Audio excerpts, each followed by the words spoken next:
Pada bulan ini, bulan penuh rahmat, berkah, dan pengampunan akan berakhir.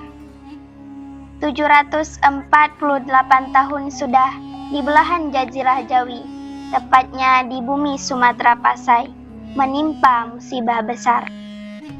Seorang ulama besar wafat.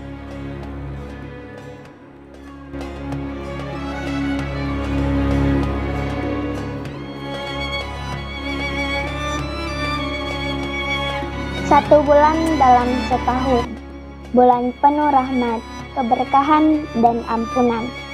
Pada bulan itu, seluruh penjuru bumi yang beragama Islam dengan dorongan imannya, mereka sedang berlomba-lomba untuk mendapatkan keberkahan dan ridhanya Allah Subhanahu wa Ta'ala.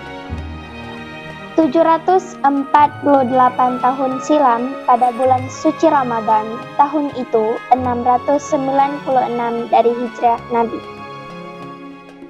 Bumi Sumatera Pasai sedang dilanda kesedihan yang mendalam. Kabar duka itu sampai ke belahan semenanjung Asia Tenggara. Semua muslim di semenanjung Melayu ini berduka. Kenapa tidak? Sang pembebas yang penuh santun juga keramahan kepada rakyatnya, sosok panutan yang sempurna.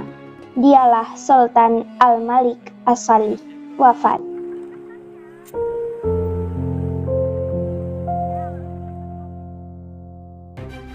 Dalam hikayat Raja-Raja Pasai diceritakan, disebutkan merah silu pada masa mudanya dihabiskan untuk menjinakkan kerbau liar dan menyambung ayam.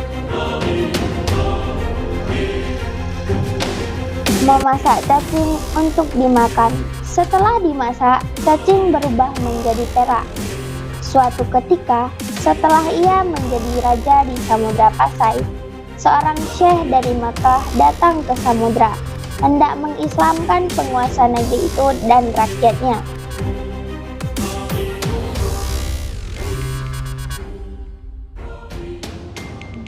Tetapi Syekh Ismail menemukan merah silu sudah dapat melafalkan syahadat dan membaca Al-Quran. Lantaran sebelumnya ia sudah bermimpi Nabi SAW meludahi ke dalam mulutnya. Dan kemudian ia bergelar berganti nama menjadi Malikus Saleh. Sungguh cerita yang jauh dari nalar manusia.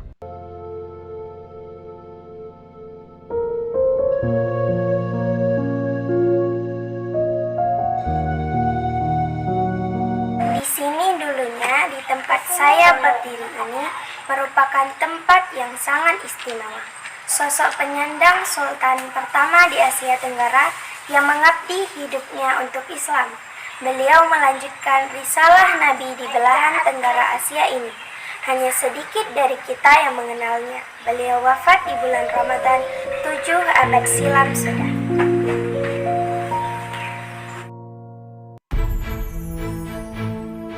Jauh dari itu, di batu nisannya telah tersimpan rapi berita tentang sosok yang telah direndahkan martabatnya.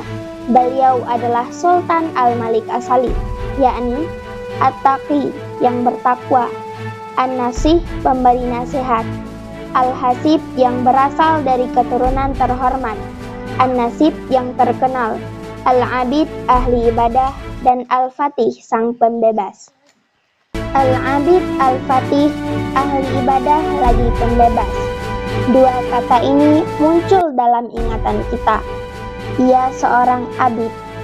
Sifat inilah membuat Al-Malik As-Salih menjadi orang dalam barisan tokoh-tokoh besar dan agung dalam sejarah Islam. Inilah keistimewaan sejarah dalam peradaban Islam. Pembangunnya adalah ahli ibadah. Mulai dari Rasulullah SAW yang sempat bengkak kaki beliau karena lama berdiri dalam salat malam. Para sahabat yang acap kali menangis karena takut kepada Allah, sampai dengan tokoh-tokoh ulama yang hidup sebelum Al-Malik As-Salih dalam jarak waktu yang tidak begitu jauh, semisal Salahuddin Al-Ayyubi, wafat 589 Hijriah atau 1194 Masehi. Mahmud Al-Ghaznawi, Syihabuddin Al-Quri, dan lainnya. Merekalah tokoh-tokoh yang telah memberi pengaruh besar dalam jiwa Al-Malik As-Salih.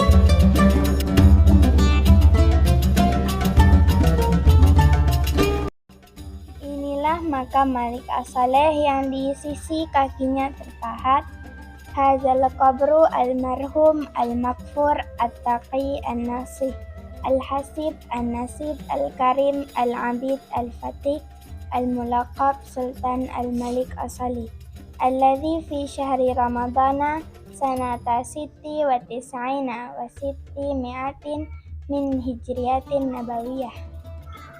Inilah kubur orang yang dirahmati, lagi diampuni, yang bertakwa, lagi pemberi nasihat, yang berasal dari keturunan terhormat dan terkenal, lagi pemurah, yang ahli ibadah dan pembebas, yang digelar dengan Sultan Al-Malik As-Salih, yang meninggal dunia pada bulan Ramadan tahun 696 sejak perpindahan Nabi Muhammad SAW.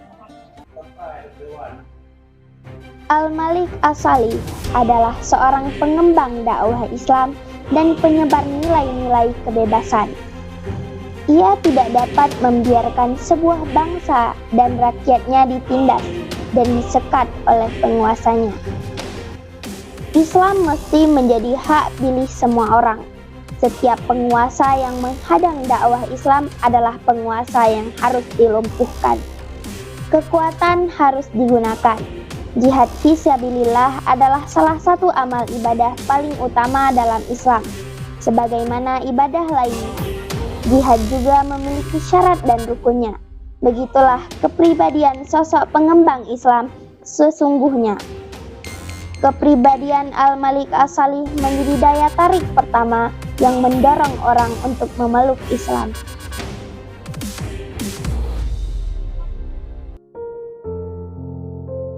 Bismillahirrahmanirrahim. Idza jaa nasrullahi wal fath wa ra'aitan nasa yadkhuluna fi dinillahi afwaja. Fasabbih bihamdi rabbika wastaghfir innahu kana tawwaba. Apabila telah datang pertolongan Allah dan kelapangannya, dan engkau melihat ramai orang berbondong-bondong masuk kepada agama Allah, maka bertasbihlah memuji Tuhanmu, serta mohonlah ampun kepadanya. Sesungguhnya Ia Maha Penerima Taubat.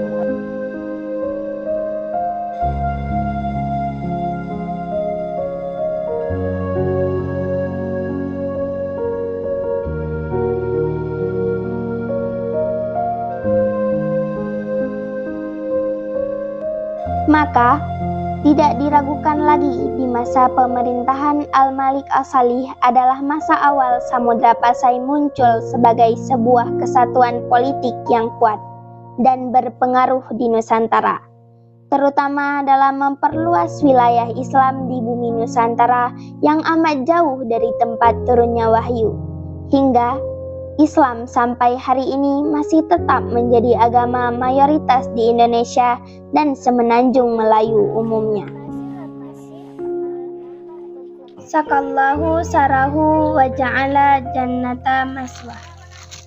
Semoga Allah melimpahkan rahmat ke atas pusaranya dan menjadikan syurga sebagai tempat kembalinya. Berkat jasa perjuangan mereka, sampai hari ini kita masih dalam keimanan serta ketauhidan Islam yang sempurna. Mari kita jaga dan kita wariskan kepada sebaik-baik generasi. Amin ya rabbal alamin.